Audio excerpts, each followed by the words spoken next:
venís a tomarle el pelo a la gente. Es decir, así de claro. Es decir, entonces, claro, me molesta mucho. Claro, me molesta cuando están hablando, por ejemplo, no hay camareros, y entonces están hablando cuando ninguno de ellos ha pisado la hostelería. Yo no he trabajado de camarero, pero yo, por estar en el sindicato, he estado negociando convenio de la hostelería. Tengo amigos camareros a punta pala que te explican las condiciones laborales, te explican todo. Entonces, claro, que pongan a hablar que si que el camarero es que no quiere trabajar, porque no quiere estar ahí 6 horas, porque no quiere trabajar el domingo. Es decir, todas unas mentiras. Es decir, tratar a la gente como vaga, como tal, y al final dan a entender de que, hombre, si tú eres pobre es porque eres imbécil. Sí, Esa es la conclusión que sí. sacan. Lo No que, lo dicen porque no se atreven a decirlo, sí. pero la conclusión que sacas es que usted es pobre porque es imbécil. Eso en Estados Unidos te lo dicen así de claro, ¿no? Sí, Pues es esa mentalidad. Usted es pobre porque es imbécil. sí. Si fuera imbécil, pues sería millonario y ya está. Claro, o no trabaja lo que decías, no trabaja lo suficiente. Trabajas Claro, 10 horas, tendrías que trabajar 20 horas 20, y entonces no, seguro que serías millonario, ¿no? claro, claro, claro, pagándote en negro como pagan, ¿no? Sí.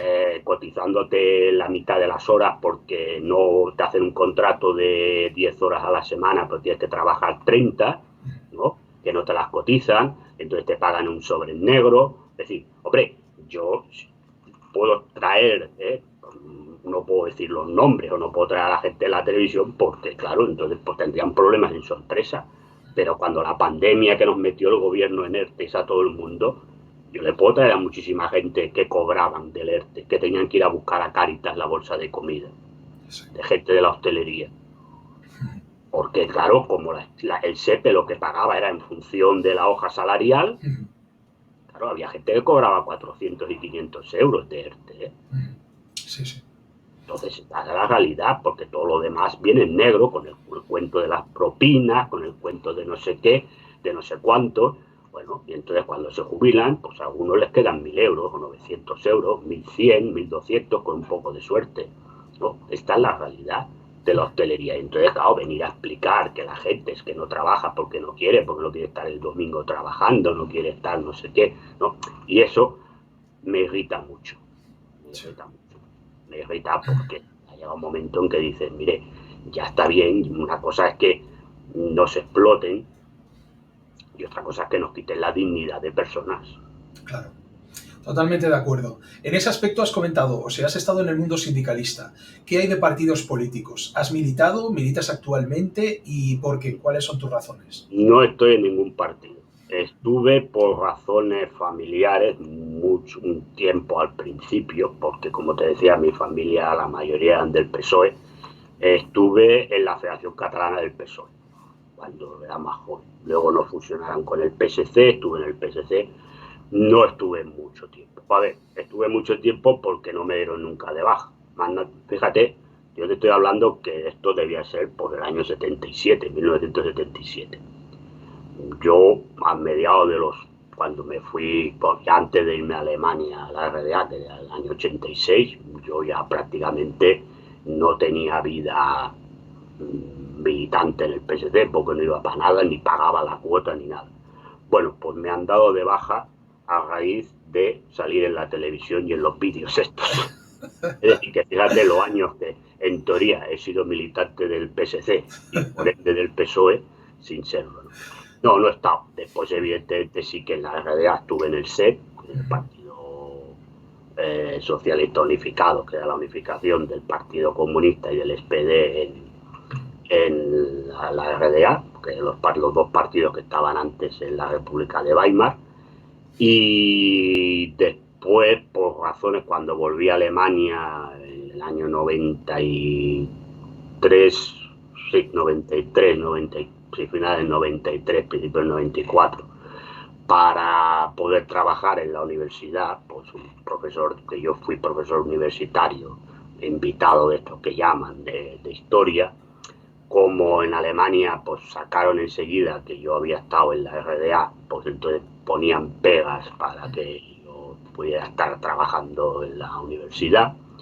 Bueno, pues lo que pasa es que había el historiador que me llevó y digamos me patrocinó, era Heinrich Mommsen, que es de la familia Mommsen, familia histórica de historiadores alemanes, que se remonta ya a la época de Prusia y que tienen mucho peso, mucha fama en Alemania y que no se atreven a decirles nada. Me dijo, no, este señor yo le garantizo que tal, es decir, tuve que firmar unos papeles conforme, no iba a hacer proselitismo, ni iba a hacer propaganda comunista en las clases, ni nada de esto, ni de tal.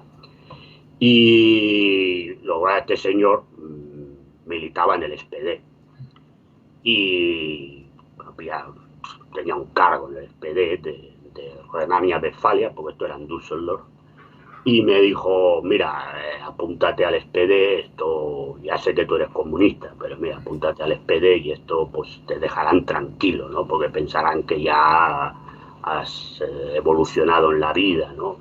Y entonces estuve en el SPD. La verdad es que luego cuando fui a Berlín, me trasladaron a Berlín pues, por la universidad, fui a trabajar a la Universidad Libre de Berlín, que era la universidad que estaba antiguamente en el Berlín Occidental, y allí, bueno, pues para mantener el paripé, pues seguía estando en el SPD. Y la verdad es que allí, como había mucha inmigración de mucha gente y no sé qué, pues me dieron un cargo interno en el partido para llevar cosas con la gente de habla hispana que había por allí y demás.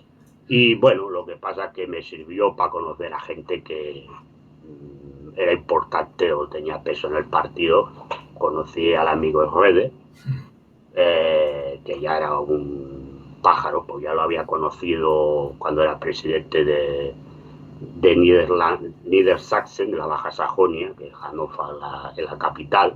Luego ya lo hizo canciller, y con quien mejor tenía relación era con Oscar Lafontaine, que luego se largó del SPD y montó Die Linke con Gregor Silly, que era un buen amigo, y digo lo de amigo entre comillas, procedente del SET, ¿no?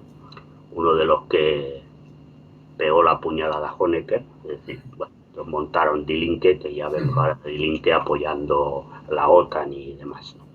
Pero bueno, digamos que esta es la militancia que tiene. Y aquí, pues la verdad es que cuando he vuelto, prefiero estar un poco por libre.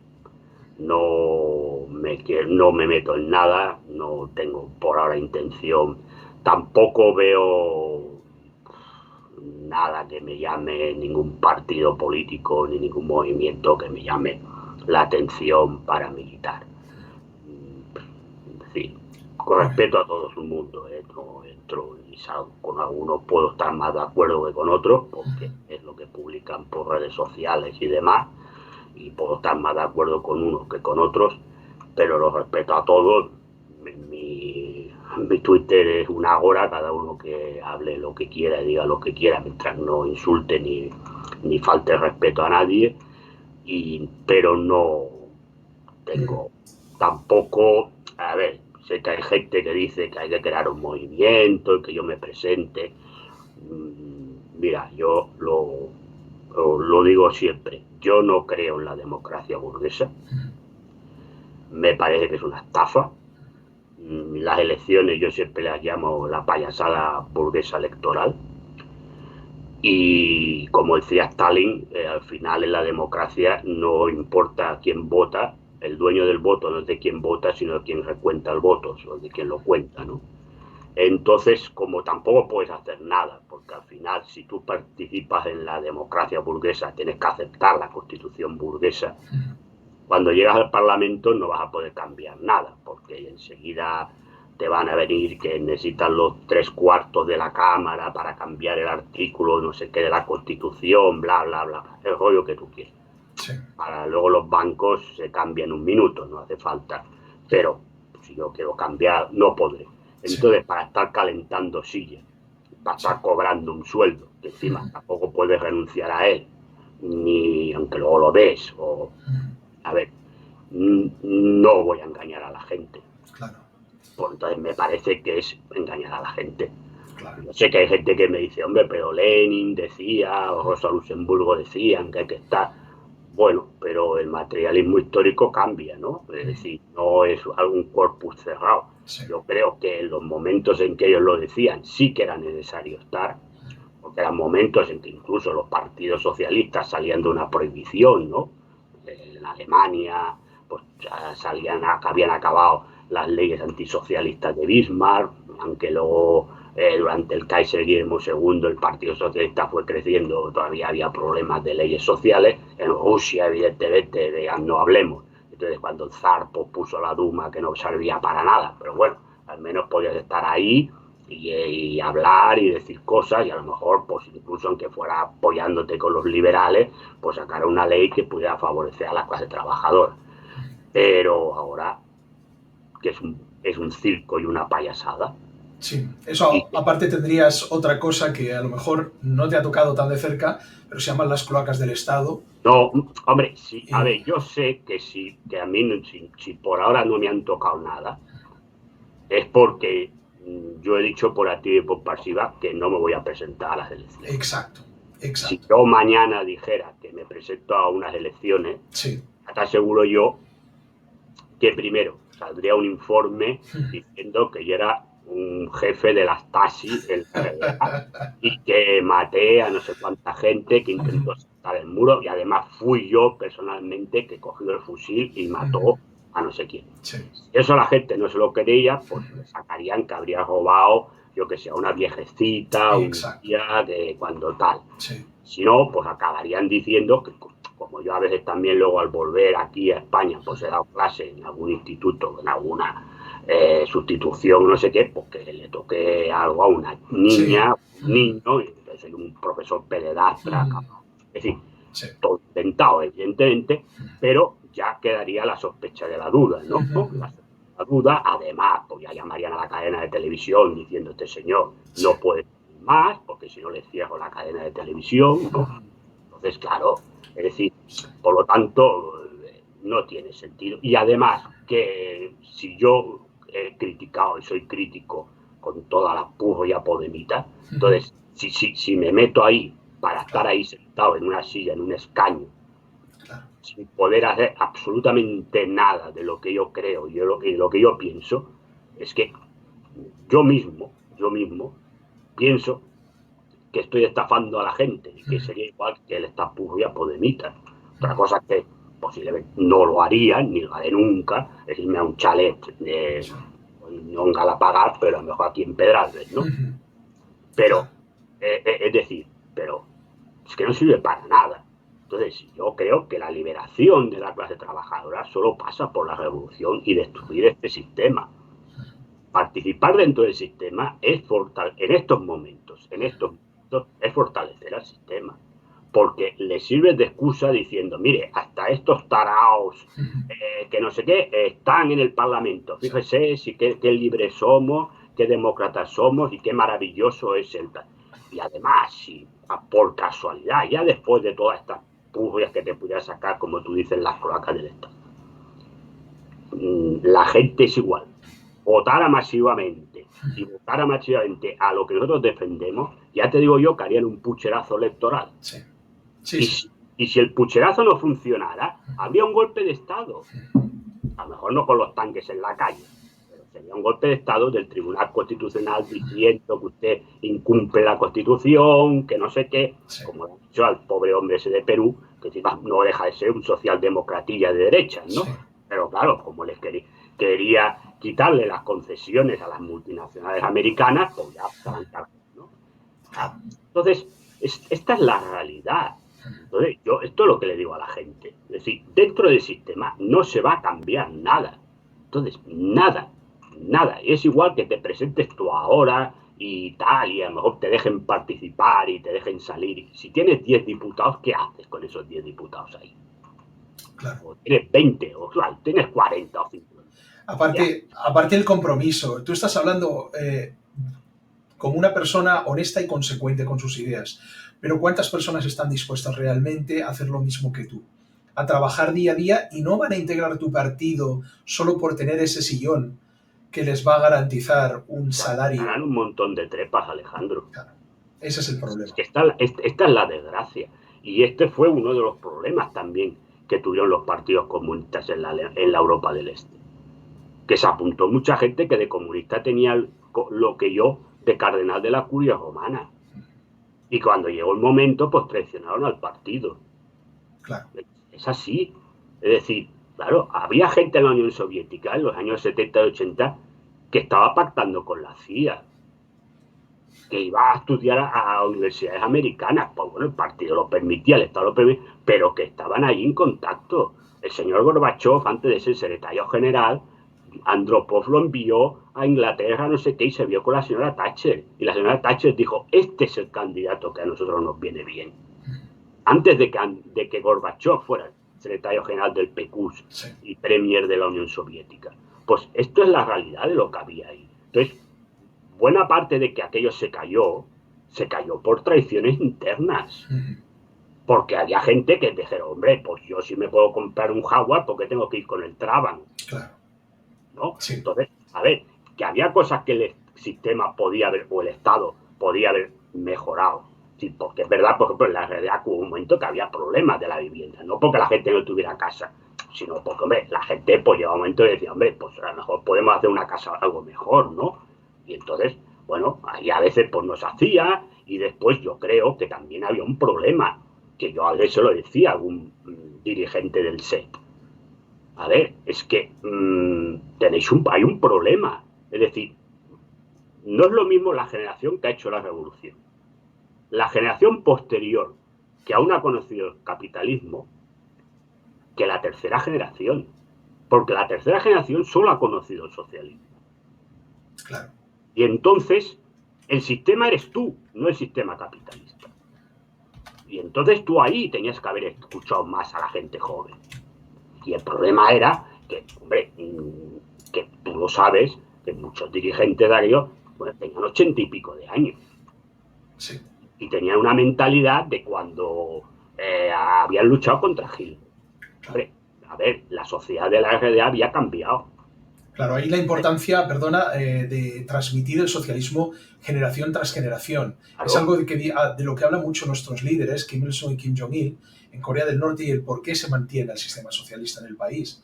Es porque esas nuevas generaciones que han nacido con una vivienda gratuita, con universidad gratuita, con sanidad gratuita, deben saber de dónde viene, cuál es la historia del país y cuánta gente ha muerto para conseguir eso. Y que todo lo que se ha conseguido no va a durar nada si el país no se defiende ante los Estados Unidos que están delante con todo su potencial militar. Así que transmitir el socialismo generación tras generación, como tú dices, es imprescindible para cualquier país socialista. No, a ver, ahí en Alemania se hacía, ¿no? Y yo recuerdo, pues yo estaba en la enseñanza adscrito al Ejército Popular Alemán, pero conocía más o menos la enseñanza, sobre todo la universitaria. La otra sabía cómo funcionaba, pero yo ya por edad no estudié nada ni hice nada allí, pero sí que se enseñaba. Pero es verdad que la gente tenía otras inquietudes, porque ya no tenía la inquietud de hacer la revolución socialista porque ya estaba hecha. No tenía la inquietud de la construcción del Estado socialista porque ya estaba construido, sino tenía otras inquietudes, cuidado, y con eso no se entienda, sin querer destruir el Estado socialista. Porque muchas veces de las críticas que había, sobre todo en buena parte de la gente joven, no era una crítica para destruir el sistema socialista. Era una crítica de decir, hombre, a ver, hay algunas cosas que se pueden mejorar, que luego, por ejemplo, Margot Honecker, en las conversaciones que tiene con Luis Corbalán, el que fue secretario general del Partido Comunista Chileno, lo reconoce, que deberían haber escuchado más a la gente joven. Y yo, que por mi profesión, porque yo estaba allí con la gente joven, yo les decía, a ver, es que a escuchar, y además, como yo tenía la suerte, de venir de un país capitalista, y yo veía las bonanzas y la magnificencia del Estado socialista, y yo lo comparaba, y me decía, no, pero es que tú fíjate que tú te lo crees. Digo, claro, yo me lo creo porque yo vengo de allí. Pero es que esta gente no viene de ahí. Para esta gente el sistema que han conocido y que conocen es este. Claro, sí que es verdad que se podía pasar, porque entonces el rollo de que no se podía pasar, pues todo es mentira, la gente podía pasar. Pero claro, si tú pasabas un día y tú veías de golpe, ¿no? Allí, ¿no? La gente, las tiendas abiertas, los cines, el no sé qué, que no hubiera nada de eso en la RDA, pero claro, verdad que el estilo de vida era diferente, ¿no? Y si encima, es decir, la RFA no dejaba ver la televisión de la RDA, en cambio la RDA dejaba ver la televisión de la RFA. Claro, y yo siempre pongo el ejemplo, ¿no? Se veía Falcon Crest, serie mítica. Entonces, Sí, claro, mucha gente pensaba que en el otro lado todo el mundo vivía como claro, Angela Channing y exacto. entonces, Sí. claro, todo eso no se trabajó, porque llegó un momento que también mucha gente en la dirigencia pensaba que no se iba a acabar nunca, que la gente ya estaba contenta con eso. Y decir, yo les decía, la gente siempre tendrá un espíritu crítico, revolucionario, aunque no pase la revolución, pero quedará más. Entonces, Sí. si la persona ha conocido ese sistema, no va a decir, no, no, yo es que trago esto porque, bueno, y si el otro no, si el otro sistema no lo conoce, pues el único sistema que conoce es este. Claro. Por lo tanto, cuando tú dices, es que hay que luchar contra el sistema, pues le estás diciendo a la gente, hay que luchar contra este sistema, porque es el único que conocen. Es Claro. decir, la tercera generación, el único sistema que ha conocido es este. Sí. Entonces, tú tienes que, aparte que se enseñe, como tú bien dices, que sí es verdad que por lo menos en la RDA se hacía enseñar, y en la Unión Soviética también, porque me consta que yo estuve varias veces en la Unión Soviética, sí que se hacía, pero es verdad que, bueno, que la gente, pues llega un momento que también decía, bueno, vale, muy bien, está bien, esto lo tenemos, pero claro, también tenemos derecho a participar, ¿no? Y tenemos derecho a decir cosas. Bueno, y yo creo que ahí no se escuchó. Y eso fue aprovechado, pues, por estos traidores, pues yo les llamo traidores, ya no me escondo de llamarles traidores, encabezados por el amigo Gorbachev y CIA, y eso, pues, terminó como terminó. Es decir,